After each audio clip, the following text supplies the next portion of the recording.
All right, juniors, welcome to week 12. I am filming this bright and early, almost 7 o'clock on Monday morning. So you guys are a few hours away from actually being in class. And I know you're all super excited about that, right? So let me kind of give you a rundown of this week. I'm doing this for you because I do have a couple of you who are either distance learning or you're at home for quarantine. And I wanted to kind of give you a walkthrough while we're doing this. Okay. So it's not just you trying to figure it out from my wording because no one's emailing me questions. And half of my students who are at home, whether it's through quarantine or distance learning, just don't do assignments. So we're trying to fix this. And this is one of the many ways I'm trying. So Monday, today, is our general work day. You are taking that handout from Thanatopsis, the poem, the longer one that we did in class. It was about how to see death. And you're going to mark the individual sections like I showed you, and you're going to do paraphrase for each of those sections, basically a one sentence saying what that section's about. This is a useful skill because it helps us to kind of, before we can analyze the poem, we have to know what it's saying, literally. So this gives you that opportunity. So that's due tomorrow at midnight. But I'm going to give you time in class to work on it. This is time in class for this assignment, nothing else. It's not time for you to play on your phones or any other nonsense. I would say on average in a class of, I think there's like 14 of you, probably 4 to 6 of you, each assignment just take zeros. You just don't do it. You're not getting extra time on these assignments. You're not going to get to turn around in December and say, oh, can I go back and do that assignment now? No, it's a zero. And these will hurt eventually. So I need you to take the time to do this. I give you 55 minutes in class with me here.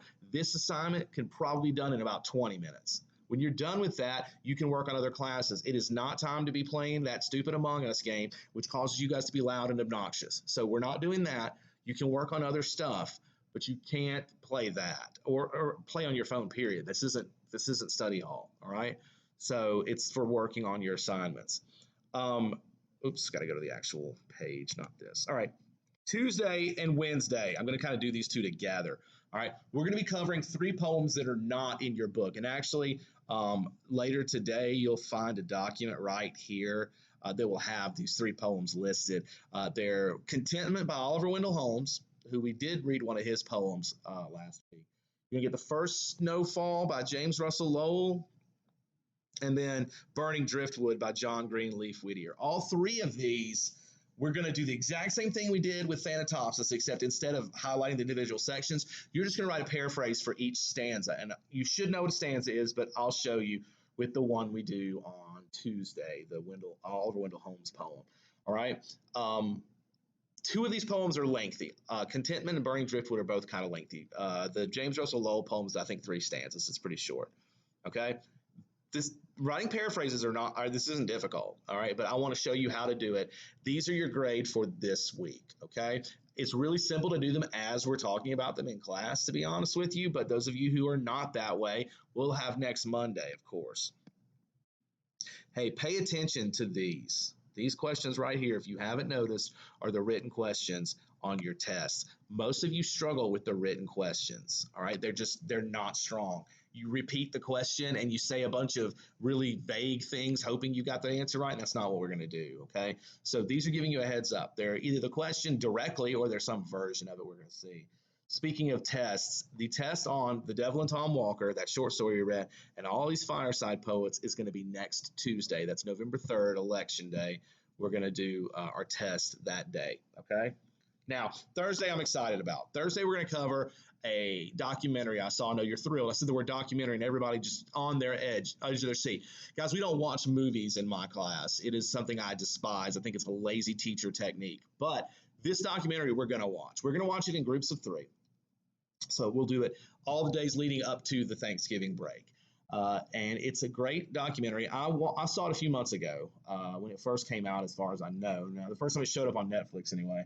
And I was about 10 minutes in and it was powerful. Everything they did about it was amazing. I texted Miss Richardson. She immediately started watching it too and decided she wanted us to do a project with all of our English classes on it. We've been kind of debating what to do for a while now and kind of dropped the ball on it. So I'm just going to go ahead and get my classes rolling. So we're going to watch it. We're going to stop it frequently and talk about what they see. But your goal is to take notes on this as we read, because you're going to eventually do not a paper, but you're going to do some writing stuff with it, probably some journaling and things like that. Okay. because those are going to add up to some pretty major points in this class. Okay. Finally, Friday, we're back to talking about your papers. We're going to be looking at outlines. So work on your outline this week. You should have your intro paragraphs. About half of you have gotten them approved. Half of you haven't done them. So, but you need to have those done, and then you need to do outlines for your body paragraphs. You should have at least 2 body paragraphs, but you probably need 3. And an outline needs to have some like actual material, not like 2 bullet points about what you're going to cover. We need to have some actual depth there so that when you go sit down to write the paper, it's good. Remember, these are going to be due November 13th. It's coming up pretty quick. You can't take a 0 on papers. I know a couple of you are already debating doing it, and you're going to prove me wrong by taking them, and that's fine. You're going to probably fail this quarter. Not a guarantee. You have chances to bring it up, but there's a good shot you fail this quarter by taking a 0 on this paper. So that puts a lot of pressure on you exam time. So just be thinking about that. This isn't something that because a lot of you are going to take 0s on this, have taken 0s on other stuff, and eventually that hurts. Okay, you might be able to slide by with 1 or 2, but you can't do it over and over and over and expect to pass. And I'm done giving out like a point or 2 at the end of the quarter to try to help you. You need to earn your grades. Okay, so please, please, please stay on top of this. Do this work. All right. Well, guys, that's this week in a nutshell there. Everything you need is right here. It's a pretty simple week, but there is a lot to be done, okay? I don't know. We're nearing the end of this. Not nearing the end of the quarter. We're in week 3. What I'm trying to say is we're nearing the end of this huge stretch without a real break. I realize we had like a hurricane break, and a few of you have been out for quarantine. Here and there issues pop up, but I mean, we're at that point where people really start to drag. There's 4 weeks until we hit Thanksgiving, and those 4 weeks feel like they take forever. It's 20 school days, and it just feels like there's 150 of them. So people tend to get slow, they tend to get angry, they get bad attitudes, they decide I'm not doing this work, and then we come back from Thanksgiving a little bit recharged, and you all of a sudden realize your grade's in massive jeopardy. And you're staring down the barrel of I have to make a 95 on my exam to keep a passing grade, and nobody needs that. So please, over these next few weeks, don't fall apart. Stay together. Keep this going. Do the best you can, and make sure you get a grade so that when it comes exam time, you're not stressing. All right. Okay, guys. Well, I will see you in just a few hours, to be honest with you. So hopefully this will be done, loaded on your agendas today. That's the plan. I have 6 different ones I made, so 6 different videos. So that's kind of extensive. But hope that's my problem, not yours. So anyway, guys, thank you for taking the time to watch this, and I will see you in a few hours.